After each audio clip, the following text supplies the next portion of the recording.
Thank you. As Dave said earlier, we are still expecting to see scattered storms and heavy rain at times this week. Joining us by phone now is Melanie Stewart from Entergy. Good morning and thank you for joining us. Good morning. Before we start talking about, efforts to help out those in Texas, let's talk about your concerns for the state of Louisiana.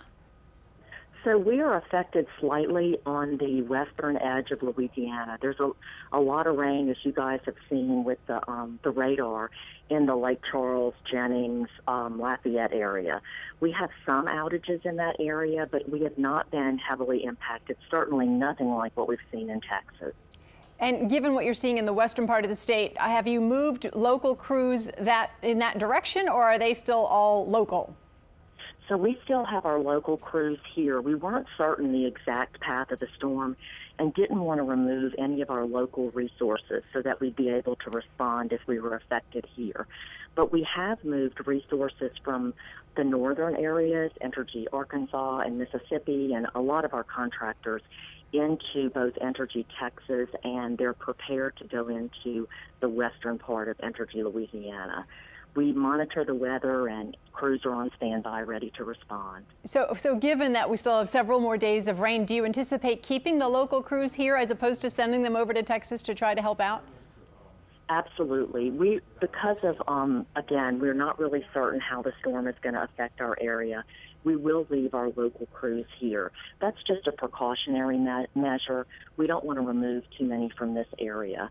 And so just want to make sure that we're protected here. So we will mainly send contractors and crews from outside the affected area. Well, that will certainly be reassuring to those who live here. Let me get your perspective on the Houston crisis. Given your experience, how long is it going to take to restore power to that huge area? Well, I tell you, our thoughts and prayers go out to everyone there. Not only is it a restoration effort, but it's a rescue effort that's underway right now.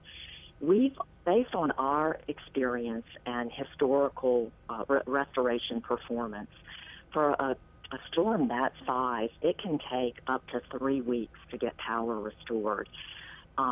We usually ask customers to prepare for a 1 week, being without power for 1 week for a Category 1, 2 weeks for a Category 2, and 3 weeks or even higher for a Category 3 or 4.